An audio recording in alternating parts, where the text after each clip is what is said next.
bisa praktek baik tentang keberadaan diferensiasi, tentang eksternal, apa ini suasana bunga rampai monggo yang lebih visible, yang lebih applicable, yang lebih dibutuhkan oleh para rekan-rekan guru itu bisa menjadi legacy Bapak Ibu. Kemudian akan dipilih oleh para teman yang berprofesional. Dan dengan seizin ada perkembangan. Materi ketiga tentang permasalahan kesehatan reproduksi. Materi keempat tentang gender dan kekerasan. Yang kelima adalah peran etika dan kesehatan reproduksi. Yang keenam adalah dukungan dan layanan. Orang tua saya atau dari guru saya. Akibatnya apa? Emosional terjadi. Ya. Nah, kemudian juga konsep diri. Nah, konsep diri ini adalah di mana kita akan mengajak peserta didik untuk menerima, menghargai, dan merawat diri secara utuh. Karena setiap individu itu istimewa dan berharga. Ya, kamu tuh berharga loh, nak. Bagikan intan berlian yang ada. Ya. Kemudian juga kita harus melihat batasan diri. Ya, batasan diri mana saja yang dapat membantu remaja untuk membentuk konsep diri yang positif. Ya. Nah, apabila ada pelanggaran batas fisik seksual, jangan ragu untuk melaporkan dan mencari perlindungan. Nah, ini yang terkadang mungkin saya dipahami, baru masuk ke PKHS, baru masuk ke materi inti lainnya. Kalau misalkan materi 1, kemudian materi PKHS Bapak Ibu tidak mengetahui, ya, nggak harus menguasai nih, yang penting mengetahui dan paham, gimana nanti belakangnya. Itu yang menjadi kendalanya. Ya. Jadi mention pesan yang disampaikan di pendidikan modul Cashflow ini malah takutnya tidak. Ibu yang sudah disampaikan, banyak nih yang menyampaikan permasalahan tentang kesehatan reproduksi. Ada yang membentuk kelas, anak-anak yang membuat media promosi sendiri, kemudian menyampaikan kepada teman-temannya. Nah, itu nanti bagaimana Bapak Ibu memberikan inovasi-inovasi dalam menyampaikan materi-materi ini. Kalau materinya biasanya sudah paham ya Bapak Ibu. Kalau tanda-tanda kehamilan apa?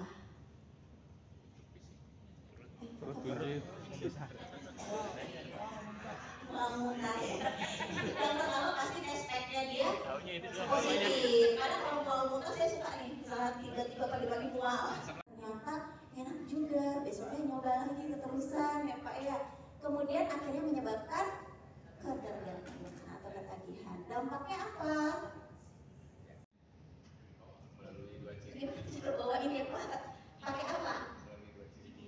Oh, digendong. Gimana cara bawainnya? Penyuluhan kah?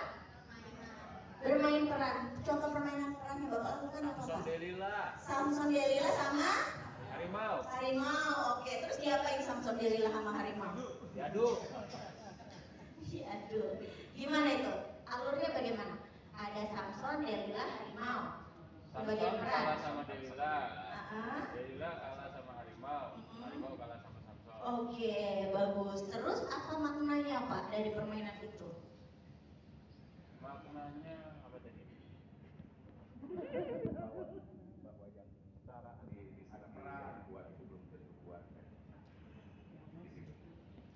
Kekerasan termasuk kekerasan berbasis online.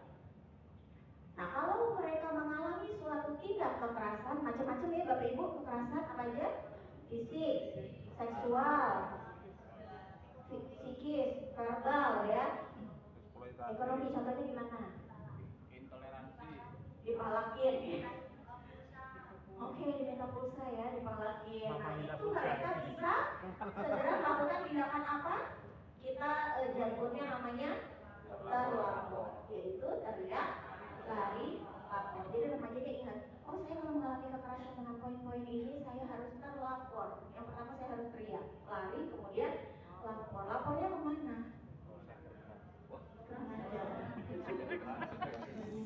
Ini, nah itu yang harus sampai kepada si remaja sampai akhirnya terbentuklah remaja dengan goal yang citra dirinya bagus, sadar atas kesehatan reproduksinya dia, bisa berpikir ke depan, gitu. Itu goalsnya kita.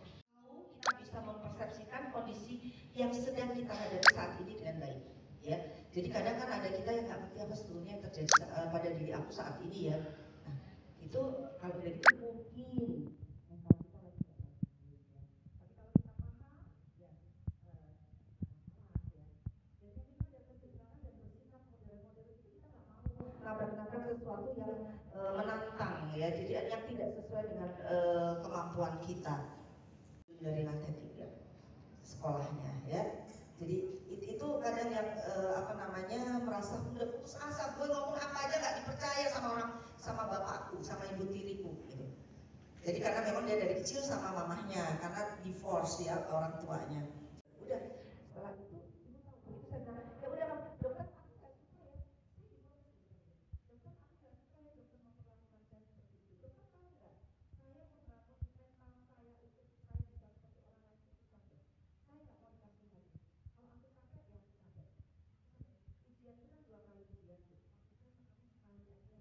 ya, tapi kalau tadi yang dia dapat di keluarga itu yang nggak bagus, kemungkinan citra diri dia negatif itu karena itu. Jangan kita juga ngelabelin, kenapa sih kamu kok begitu, kok jelek-jelek banget. Kita harus tahu telusur kenapa itu yang dia anut gitu ya. Nah ini yang maksudnya diharapkan seperti itu. Nah ini kalau bapak ibu selalu bilang, ayo kita jaga kesehatan kita, olahraga minimal 30 menit setiap hari. Kesehatan mental juga harus diperhatikan. Kesehatan mental ini juga sama, bisa naik turun ya. Jadi salah satunya ya itu yang sekarang lagi rame-rame dan heboh. Ya kan? Karena nggak sesuai dengan di sekolah itu, wilayah sekolah itu. Karena mungkin rumahnya tidak dekat. Gak apa-apa, kita berikan kamu nanti ke rumah sakitnya, ke puskesmasnya yang terdaftar di BPJS ya. Karena kalau dia nggak terdaftar di BPJS, dia nggak bisa dirujuk ke rumah sakit. Nanti dia berbayar. Jadi kita anjurkan, apa kalau dia kasih coret-coretan dari sekolahnya, dari gurunya ke PKPM puskesmas di mana siswa itu terdaftar paskernya. Kita kasih mohon penata lebih lanjut untuk siswa bernama ini. Karena mungkin dia takut bisa bayar. Jadi jangan dipaksakan ke puskesmas terdekat. Artinya puskesmas terdekat itu kalau dia BPJS-nya nggak terdaftar di situ juga nggak bisa ngapa-ngapain. Tapi bisa berperan aktif di dalam materi cash flow ya. Terus batasan dan harapan, Bapak Ibu harus tahu bahwa batasan dan harapan ini harus kita tanamkan ya. Jadi tadi batasan dirinya di mana dan harapannya harus sesuai dengan apa talenta yang ada pada dirinya ya. Terus penggunaan waktu secara konstruktif, terlibat dari berbagai menggunakan kreativitas secara rutin serta berpartisipasi secara rutin dalam program pemuda yang terorganisasi. Jadi kita arahkan, kita dari yang tadinya nggak punya identitas, sekarang jadi calon enggak ya. Dari kemarin semuanya juga udah GPU. Apa kepanjangannya? saya kira itu agak tenang sedikit lagi ini ya. Tapi sekali lagi Bapak dan Ibu, banyak sekali yang bisa kita elaborasi dari materi.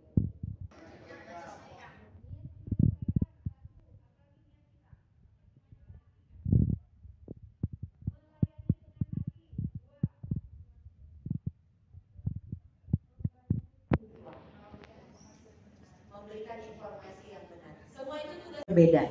Bisa pengalaman yang positif, bisa pengalaman yang negatif. Gila capek banget tahu ngerjain cash pro. Bikin RPP-nya bingung. Apalagi yang PJOK. Gimana caranya ngajarin cash pro di pelajaran sepak bola? Apa-apaan sih ini? Maksakeun kalau bahasa Sundanya ya.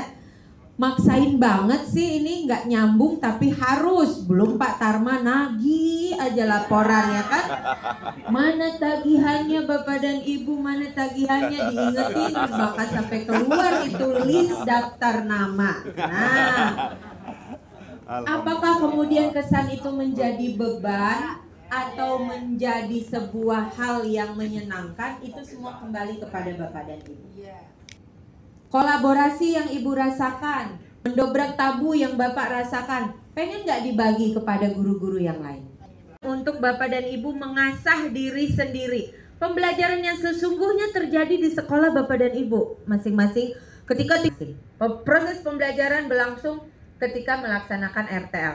Harapannya setelah belajar kan kita tadi berubah ya, udah tahu, udah mau, udah mampu, berarti lanjutkan lagi, tingkatkan lagi dengan melanjutkan lagi programnya. Karena proses pembelajaran tidak akan berhenti selama kita terus melakukannya. Kira-kira kalau GPU yang ideal itu yang kayak gimana sih? Saja karakteristik guru GPU yang ideal menurut Anda, ya. Jadi, satu, apa karakteristiknya? Mau berbagi, oke. Kreatif, lebih kreatif. Terikuti nggak? Mau berinovasi, inovatif. Komitmen, komunikatif. Mau belajar, ya, mau belajar. Berkelanjutan. Nah, peduli. Karakteristik guru ideal, GPU, kesehatan reproduksi. Menyenangkan. Oke, pasti beda-beda pada setiap orang. Tadi porsinya juga mungkin bisa beda-beda. Mana yang paling menjadi karakteristik saya ketika saya mau menjadi guru GPU ideal? Tapi pertanyaan utamanya juga adalah, mau nggak jadi guru GPU yang ideal? Menjadi guru yang dirindukan. Ruang kelas bukan hanya ketika kita menyampaikan materi, tapi juga berkaitan dengan bagaimana kita mempermudah seseorang mempelajari sesuatu. Jadi ketika nanti Bapak dan Ibu menjalankan peran mendampingi GPM, akan ada momen di mana Bapak dan Ibu perlu memfasilitasi mereka dalam mempelajari ataupun lebih memahami materi-materi yang ada di dalam modul CasePro. Nah, sehingga pertanyaan saya adalah, apakah memfasilitasi itu sama dengan mengajar? Beda. Apa bedanya, Pak? Kita kalau memfasilitasi melihat audiens kita, entah itu peserta didik, entah itu guru yang lainnya, itu bukan objek, bukan kertas kosong. Udah ada isinya. Udah punya pengalaman, udah punya pengetahuan, udah punya pendapat, sudah punya tujuan. Ya. Jadi fungsi kita memfasilitasi itu adalah mengeluarkan pengetahuan-pengetahuan tersebut sehingga si A bisa belajar dari si B, demikian pula sebaliknya. Lalu pendapatnya itu bisa juga kita fasilitasi dengan kita mengarahkan pengetahuannya agar pendapatnya bisa jadi lebih sesuai dengan yang kita harapkan. Jadi kalau mengajar itu mungkin kita melihatnya ini semua kosong. Dan inilah fungsi kita untuk menuliskan lembar kosong tersebut. Jadi dia punya pengetahuan. Tapi kalau memfasilitasi mereka sudah punya, tinggal digali. Lalu apa dampaknya dari cara kita memandang orang lain dengan pengalamannya masing-masing? Apa dampaknya? Dibandingkan kalau kita lihat dia kosong, apa Pak? Lebih menghargai. Lebih menghargai. Fasilitasi juga melihat apa kondisi yang dialami oleh audiens. Nah, jadi intinya membuat mudah suatu proses ya, dan mengelola proses dialog. Pasti ada dialog. Makanya seringkali kalau kita, karena proses belajarnya justru harus dari audiensnya sendiri. Tadi Bapak dan Ibu, oh pengalaman itu begini, oh nanti menerapkan contohnya begini dan lain sebagainya. Nah ini kita ingat selalu. Termasuk ketika kita ketemu dengan GPM. Ketika kita mau mengembangkan tujuan belajarnya, kita juga perlu kenal GPM kita. Karakteristiknya udah sampai mana nih? Jangan kita sampai menggarami lautan katanya. Adalah berbagi. Kan prosesnya tetap terus belajar. Never ending learning kata bahasa Minahasanya ya kan. Memahami perbedaannya. Artinya ya tadi ya, kalau mengajar kita melihat mereka sebagai kertas kosong, lebih satu arah. Pembentukan itu kita sudah tentukan di awal, dia bentuknya sudah harus seperti ini. Sedangkan kalau memfasilitasi, hasilnya itu bisa sangat berbeda-beda pada setiap orang. Nah makanya kalau hasil fasilitasi sebenarnya jangan ada KKM-nya. Coaching dengan ngobrol-ngobrol cantik harus jelas. Sebelum mulai harus jelas dulu. Oke, ini kita ketemunya nanti tujuannya apa? Harus keluar apa? Harus jelas. Tujuannya adalah aku harus bisa bikin RPP tentang topik gender. Oke, itu yang menjadi tujuan dan fokuslah pada tujuan itu. Itu bedanya dengan optimalkan potensi. Tadi mencari solusi itu harus berasal dari si coaching-nya. Ini langkah-langkahnya. Mungkin sudah pada hafal juga ya. Ada identifikasi masalah, mencari alternatif, merefleksikan, artinya setiap alternatif itu memang visible, layak, mampu, bisa atau tidak untuk dilakukan.